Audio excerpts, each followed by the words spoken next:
구약 신명기 1장 1절에서 8절 말씀입니다. 제가 봉독해 드리겠습니다. 이는 모세가 요단 저쪽 숲 맞은편에 아라바 광야 곧 바란과 도벨과 라반과 하세롯과 디삽 사이에서 이스라엘 무리에게 선포한 말씀이니라.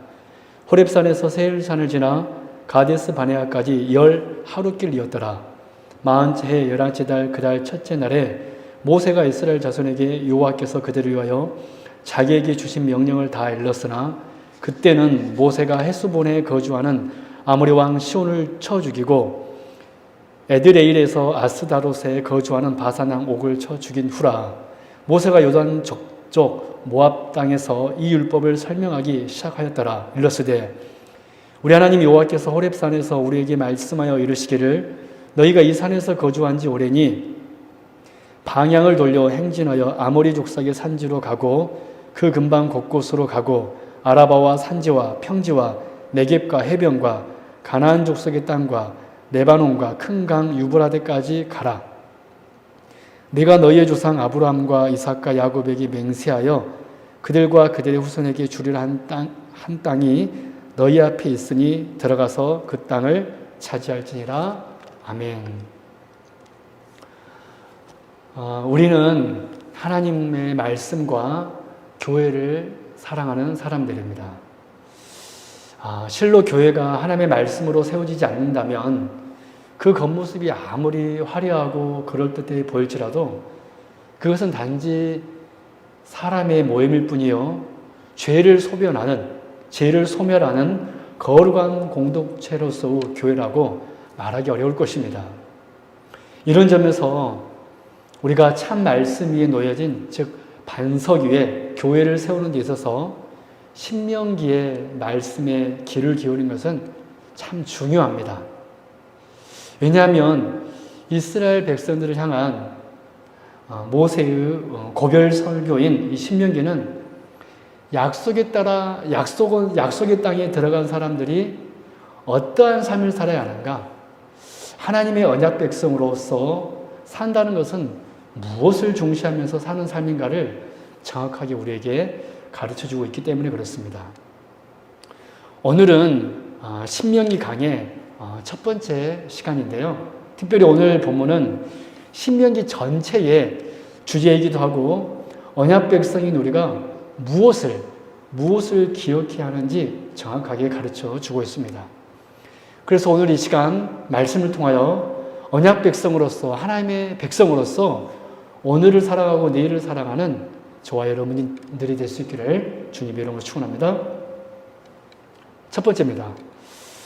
우리가 반드시 기억해야 되는 것이 무엇일까요?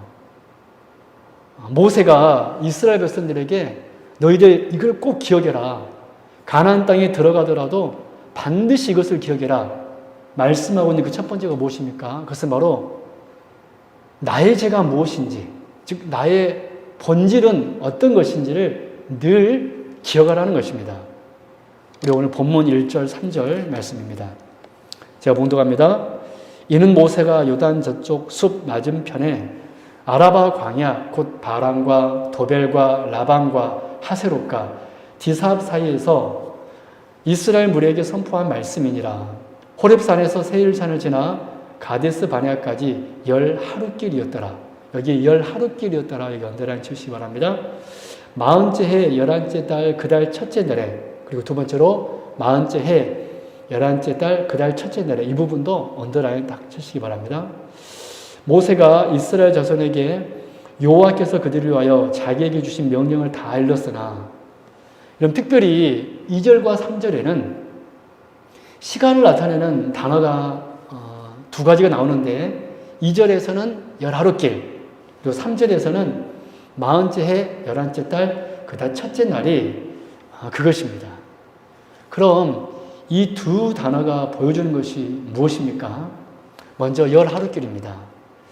이스라엘은 애굽을 탈출하여 홍해를 건넌 후 하나님의 산 호렙에 이르렀습니다.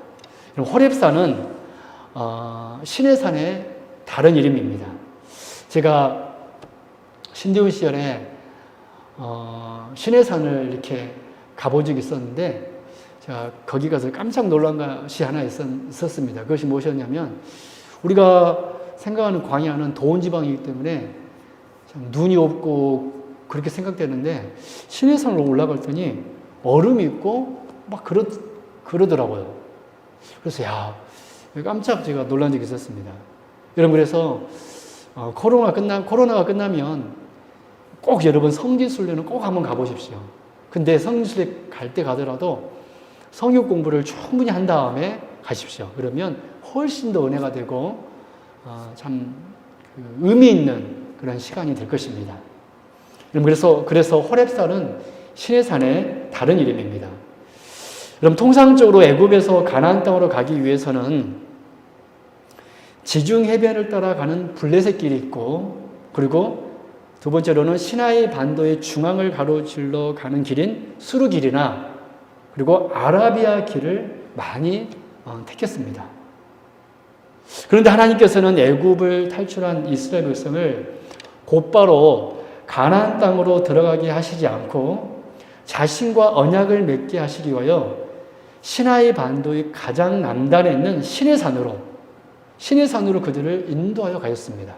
그래서 애굽 고센에서 시내산까지의 여정은 하나님과 언약을 맺기 위해 불가피한 것이었습니다. 2절에서 말씀하고 있는 호렙산에서 세일산을 지나 가데스 바네아까지 10하루길이었더라 라는 이 말씀은 이 시나이 반도의 남쪽 끝에서 가나안 땅을 코앞에 보고 있는 가데스 바네아까지 이들이 광야를 질러가는 그런 여정을 기록하고 있는 것입니다. 그런데 이때 소요된 시간이 여러분 얼마였습니까? 성경은 이 시나이 반도를 가로지르는 여정이 겨우 10하루 걸렸다고 말씀하고 있습니다. 이것은 물리적인 거리입니다. 그러므로 이 물리적인 거리로만 따진다면 그들은 시내산에서 며칠 안에 가나안 땅에 들어갈 수 있었던 것입니다. 이것이 바로 2절의 10하루길의 의미입니다. 그러면 3절에 있는 40째 해 11째 달 그달 첫째 날의 의미는 무엇일까요? 3절에는 그들이 실제로 얼마 만에 가나안 땅에 들어갈 수 있었는지가 나옵니다. 그들은 얼마 만에 가나안 땅에 들어갈 수 있었습니까? 그들은 거의 40년이나 되어서야 그 땅에 들어갈 수 있었습니다. 아마도 처음 교회에 나온 분들이 만약에 오늘 설교를 듣는다면 도대체 이해를 할 수 없을 것입니다. 어떻게 11일 만에 갈 수 있는 길을 40년이나 걸렸을까? 그렇죠. 우리는 모두 왜 이런 결과가 나왔는지를 여기 계신 분들은 이제 신앙생활을 오래 하셨기 때문에 왜 이런 결과가 나왔는지를 알고 있습니다. 2절의 말미에 등장한 이 가데스 바네아는 우리가 잘 아는 대로 10명의 정탐꾼들의 보고를 듣고 그 이스라엘 백성들이 하나님께 반역했던 곳이 바로 이 가데스 바네아입니다. 그들은 하나님께서 약속하신 땅을 악평하였고 하나님께서는 분명히 그 땅을 주시겠다고 했는데 이 이스라엘 백성들은 우리는 하나님을 믿을 수 없습니다 라고 다시 애굽으로 돌아가자라고 했던 것입니다. 그들이 나아가야 될 방향은 가나안 땅인데 그들은 다시 세상 애굽으로 돌아가겠다는 것입니다. 여러분, 우린 여기서 영적인 원리 한 가지를 배울 수 있는데 하나님을 믿지 않으면 그 누구도 하나님 나라에 들어갈 수 없습니다. 하나님을 의지하지 않고 하나님 말씀에 순종하지 못한다면 그 누구라 할지라도 하나님 나라에 들어갈 수 없습니다. 그래서 이 일로 인하여서 이 출애굽 1세대는 여호수아와 갈렙을 제외하고는 단 한 명도 약속의 땅에 들어갈 수 없는 징벌을 받았던 것입니다. 그러므로 2절과 3절의 사이에는 어마어마한 간격이 있습니다. 물론 여기에는 무려 40년의 시간의 간격이 있습니다. 하지만 여기에는 그보다 더 중요한 간격이 있습니다. 그것은 바로 믿었을 때의 거리와 믿지 않았을 때의 거리입니다. 믿었더라면 11일에 불과했을 거리가 불신앙으로 인해 40년이 된 것입니다. 그러므로 2절과 3절 사이에는 시간의 간격도 있지만 순종과 불순종이라는 거대한 간격도 함께 놓여 있는 것입니다. 여러분, 우리가 지금까지 열 하루길이라는 시간의 의미와 40째 해, 11째 달, 그 달 첫째 날의 시간의 의미를 살펴보았습니다. 이 사실이 우리에게 보여주는 참혹한 사실이 무엇이었습니까? 왜 그들이 지금, 이 출애굽 2세대들이 지금 가나안에 있지 않은지, 왜 그들이 태어날 때부터 메마른 광야 사막길을 전전하고 있었는지, 또한 왜 그들의 부모들이 모두 광야에서 죽을 수밖에 없었는지를 선명하게 열 하루길과 40째 해, 11째 달, 그달 첫째 날에는 이 시간을 통하여서 보여주고 있습니다.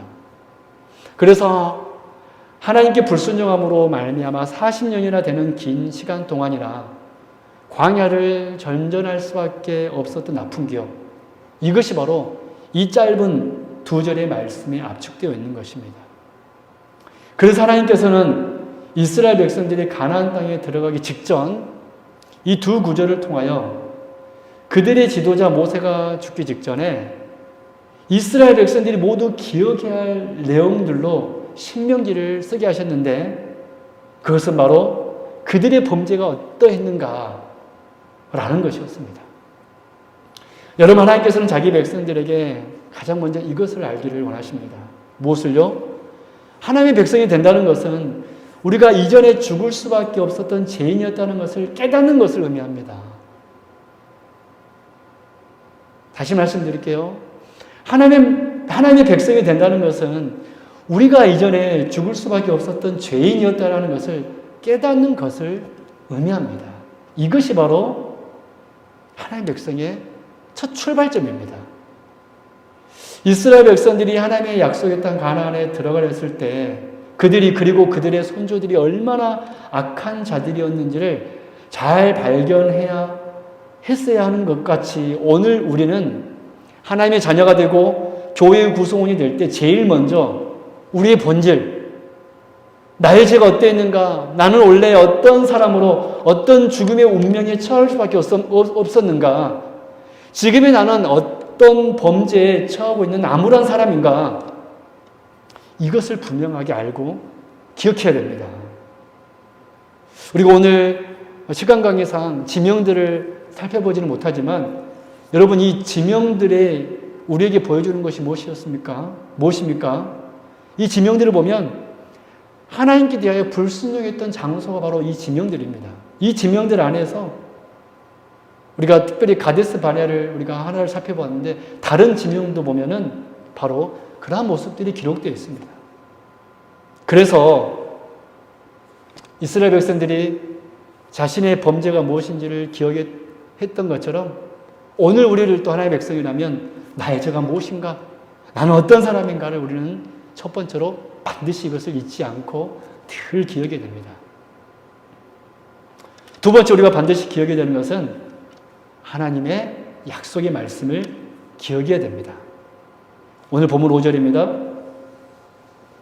모세가 요단 저쪽 모압 땅에서 이 율법을 설명하기 시작하였더라. 일러스되, 하나님께서는 그들의 조상들에게 주셨던 이 약속을 다시 한번 말씀하십니다. 7절, 8절 말씀도 보겠습니다. 7절, 8절. 방향을 돌려 행진하여 아모리 족속의 산지로 가고 그 근방 곳곳으로 가고 아라바와 산지와 평지와 네겝과 해변과 가나안 족속의 땅과 레바논과 큰 강 유브라데까지 가라.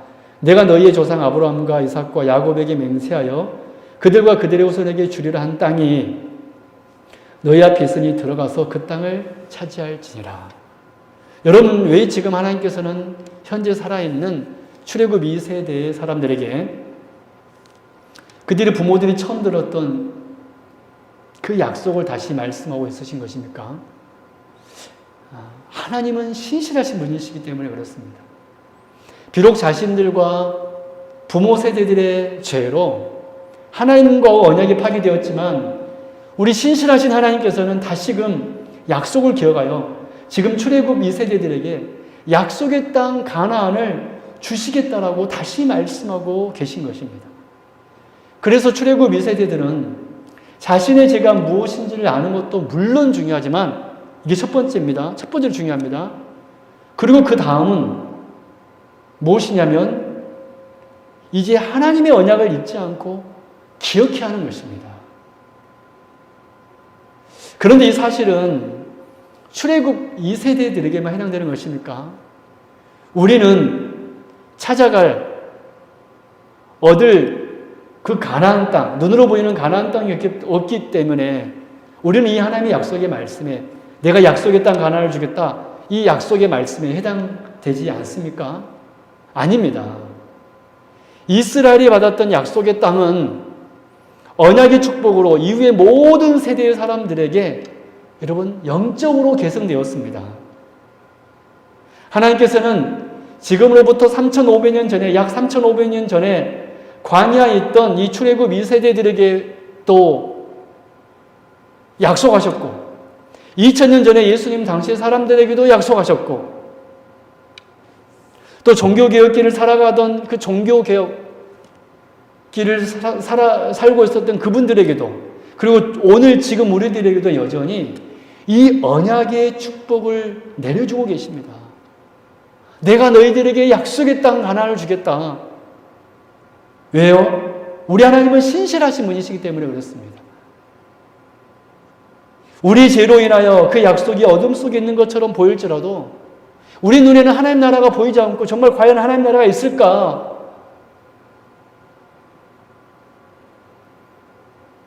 그러나 다시금 우리에게 하나님께서는 약속의 말씀을 우리에게 주심으로 그 약속을 실현케 해주십니다. 이스라엘의 죄로 말미암아 모든 이들이 죽은 상황에서도 그 후세대들에게 1세대의 약속을 똑같이 반복하고 계신 하나님께서는 지금도 여전히 동일하신 분이신 것입니다.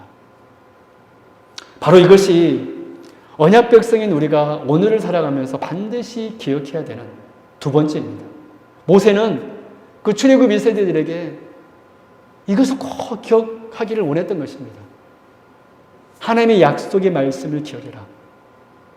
가나안 땅을 주시겠다는 그 약속의 말씀, 그 약속대로 반드시 이루어질 것이다. 라는 이것을 기억하기를 원했던 것입니다. 사랑하는 우리 성도 여러분, 하나님은 신실하신 분이십니다. 우리는 죄인이지만 우리 하나님은 약속에 신실하신 분이십니다. 그러기에 오늘 우리들에게도 그 약속의 땅, 가나안, 하나님 나라를 허락하여 주실 것입니다. 할렐루야. 마지막 세 번째로 하나님의 백성인 오늘 우리가 반드시 기억해야 되는 것이 무엇입니까? 그것은 바로 하나님의 명령을 기억해야 됩니다. 모세를 통하여 출애굽 2세대 곧 하나님의 언약 백성들은 자신의 죄의 모습과 두 번째로 나아갈 방향, 즉 하나님의 약속을 분명히 들었습니다. 그러면 이제 이렇게 질문할 수 있을 것입니다. 무엇을 도구로, 무슨 방법으로 그 가나안 땅 하나님 나라로 갈 수 있을까? 솔직히 그 앞에 안악자손이 있는데 여러분 그 40년 전과 사실은 달라진 것은 없잖아요. 어떻게 이룰 수 있을까? 그래서 하나님께서는 그 세 번째로 그래서 우리가 반드시 기억해야 되는 그 언약 백성들이 기억해야 되는 세 번째로 하나님의 명령을 기억하라라고 선포하고 있는 것입니다.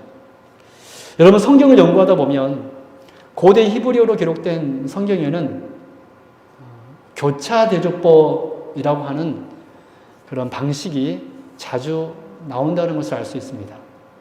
이 교차대조법이 무엇이냐면 이것이 무엇이냐면 문장의 제일 처음과 그리고 제일 끝의 내용이 같고 그 다음에 두 번째 내용과 끝에서 두 번째 내용이 같고 여러분 이해하시겠죠? 다시 한 번 말씀드릴게요. 단락이 7단락이 있다면 맨 처음 단락과 맨 끝에 단락이 그 내용이 같고, 두 번째 단락과 끝에서 두 번째 단락이 같고, 세 번째 단락과 끝에서 세 번째 단락이 같다라는 것입니다. 이것이 바로 교차대조법입니다. 교차대조법입니다. 그러면 이제 나머지 한 가운데 하나가 남잖아요. 그래서 성경학자들이 교차대조법을 통하여 알게 된 것은 무엇이냐면, 이 제일 중간에 있는 이것이 바로 이 성경의 주제에 가장 중요하게 강조하고 싶은 주제의 말씀이라는 것입니다. 그래서 여러분 신명기도 1장 1절부터 34장 12절까지 총 7개의 묶음으로 이렇게 구성할 때 가장 중간에 해당하는 것이 신명기 11장 26절에서 신명기 25장 19절에 있는 말씀인데, 그것이 바로 어떤 내용이냐면 언약의 조항들이 들어있습니다. 이를 우리가 보통 율법, 토라 율법이라고 하죠. 그러므로 우리는 신명기 전체가 율법, 하나님의 말씀에 대해서 정말로 강조하고 있다는 것을, 우리는 강조하고 있는 성경이라는 것을 알게 됩니다. 모세는 바로 이 하나님의 율법, 토라, 이 말씀을 강조했다는 것입니다. 이스라엘 백성들에게. 이 강조는 서문격에 해당하는 오늘 본문에서도 나타납니다. 오늘 말씀에는 말씀 혹은 율법이라고 할 수 있는 이 말이 무려 3번이나 반복되어서 나타납니다. 1절 보실래요? 이는 모세가 여기저기에서 이스라엘 무리에게 선포하신 말씀이다. 그리고 3절, 이것은 여호와께서 그들을 위하여 모세에게 주신 명령이었다. 그리고 5절, 모세가 이 율법을 설명하기를 시작하였다. 그래서 이 짧은 문단 안에 하나님께서 명령하신 말씀이, 이 말이 무려 3번이나 반복해 나타나고 있습니다. 즉 말씀과 율법이 신명기 전체를 보더라도 강조되어 있고, 그리고 오늘 본문인 신명기 서문 안에도 역시 강조되어 있다는 것입니다. 왜 그렇겠습니까? 왜 이렇게 말씀이 중요합니까? 그것은 바로 이 말씀이야말로 우리가 하나님의 약속의 땅을 들어갈 수 있는 유일한 길이기 때문에 그렇습니다. 말씀을 순종해야지만이 약속의 땅을 들어갈 수 있는 유일한 길이기 때문에 그렇습니다. 즉 하나님을 의지하고 의뢰할 때 해야지만이 약속의 땅 가나안을 들어갈 수 있다는 것입니다. 여러분, 그래서 이스라엘 백성의 존재 여하는, 그리고 언약 백성인 저와 여러분들의 존재 여하는 물질의 많음도 아니고 지혜의 많고 적음도 아니고 내 힘과 권력이 많고 적음이 아니라, 저와 여러분의 존재 여하는 하나님의 언약의 말씀에 귀 기울이고 그 말씀에 충성하며 사느냐 그렇지 않느냐에 따라서 좌지우지 된다는 것입니다. 그래서 우리 하나님께서는 항상 새 땅으로 들어갈 때, 그리고 새 일을 시작할 때, 나라를 세울 때, 왕위를 물려줄 때 언제나 하나님의 말씀에 유의할 것을 말씀하셨습니다. 여러분, 대표적으로 여호수아가 가나안 땅에 들어갈 때도 하나님께서 이렇게 말씀하셨죠. 정말 여호수아는 사실 두려웠었습니다. 나는 모세도 아닌데, 모세의 종이었는데 어떻게 이 수많은 이스라엘 백성들을 가나안 땅으로 들어가서 또 이 아낙 자손들과 전투해서 이 땅을 이렇게 하나님의 나라로 이렇게 만들 수 있을까? 정말 여호수아는 두렵고 정말 감당하기 어려웠을 것입니다.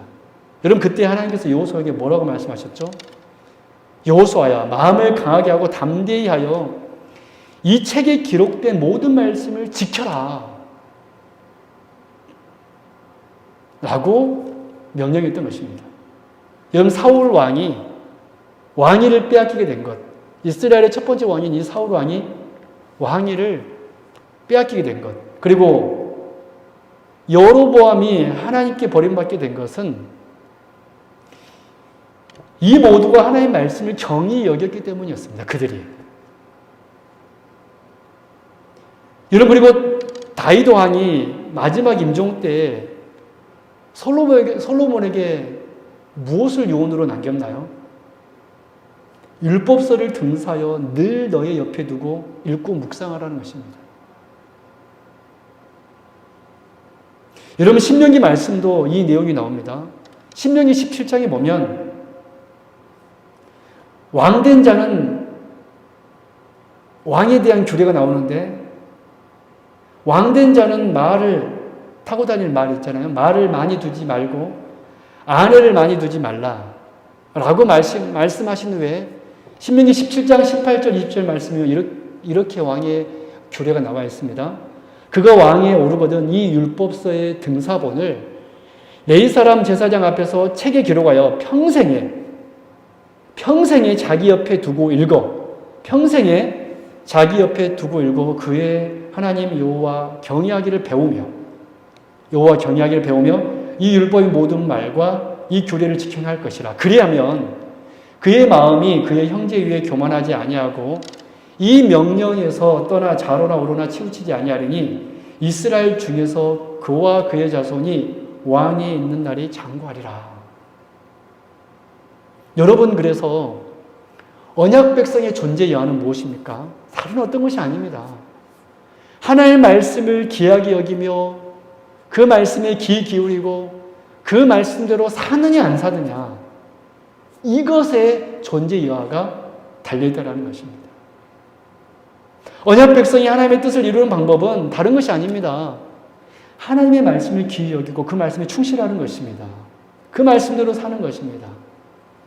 요한일서에서는 이것을 이렇게 표현하고 있습니다. 요한일서 2장 3절에서 5절입니다. 같이 찾아서 한번 보도록 하겠습니다. 요한일서 2장 3절에서 5절 말씀. 우리가 그의 계명을 지키면 이로써 우리가 그를 아는 줄로 알 것이요. 그를 아노라 하고 그의 계명을 지키지 아니하는 자는 거짓말하는 자요, 진리가 그 속에 있지 아니하되 누구든지 그의 말씀을 지키는 자는 하나님의 사랑이 참으로 그 속에서 온전하게 되었나니 이로써 우리가 그의 안에 있는 줄을 아노라.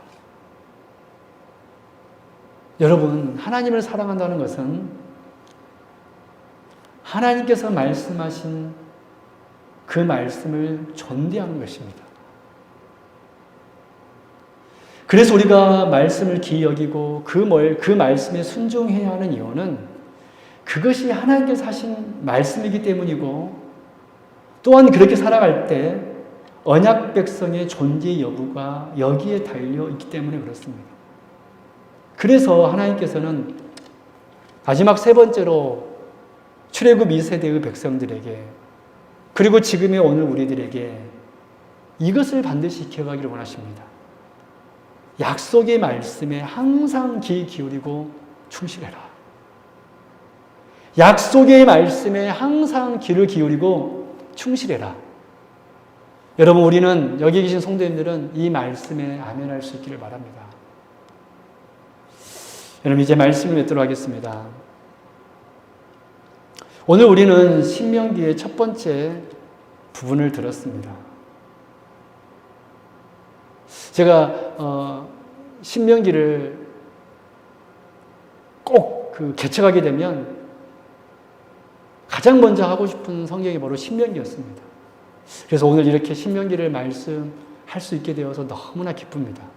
어떻게 보면 꿈이 이루어진 거예요.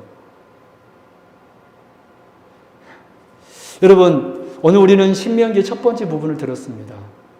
이 신명기를 기록하면서 하나님께서 가장 첫 부분에서 우리에게 말씀해 주시고자 한 것은 언약 백성이 기억해야 되는 세 가지였습니다.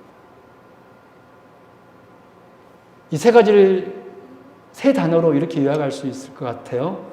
죄, 약속, 그리고 명령. 여러분, 이 세 단어, 이 세 키워드 꼭 기억하십시오. 우리가 반드시 기억해야 되는 세 가지. 죄, 약속, 하나님의 명령.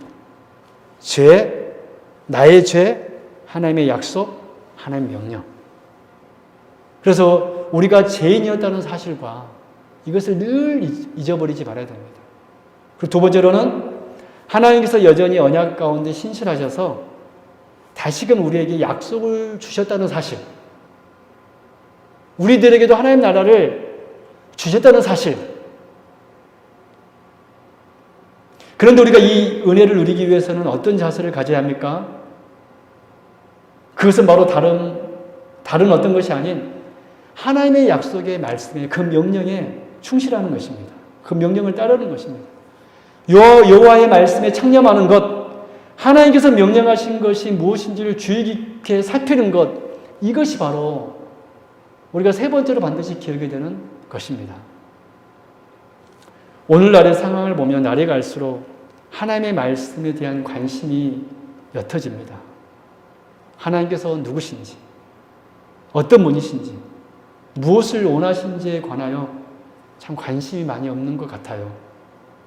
그러나 오늘 말씀을 듣는 여러분들은 하나님의 말씀에 자나깨나 청종하려는 자세를 가진 분들이 되어야 합니다. 오늘 말씀을 그래서 마음 속에 깊이 새기고 오늘을, 그리고 이 한 주를, 그리고 우리 생애 전체를 하나님께 드리는 저와 여러분들이 되시기 바랍니다. 죄, 언약, 말씀. 이 언약의 말씀을 따라 순종하는 저와 여러분들에게 하나님께서 약속하신 놀라운 복이 함께 하실 것입니다. 기도하겠습니다. 하나님 아버지 감사합니다. 오늘 신명기 첫 번째 시간 또 함께 신명기 1장의 말씀을 나눌 수 있어서 감사합니다. 하나님께서는 우리가 하나님의 사람으로서 반드시 기억해야 되는 세 가지를 말씀해 주셨습니다. 죄, 약속, 하나님의 명령. 우리 잊지 않게 하여 주옵시고 늘 하루를 살아가면서 기억하며 살게 하여 주옵소서. 예수 그리스도 이름으로 간절히 기도드립니다. 아멘.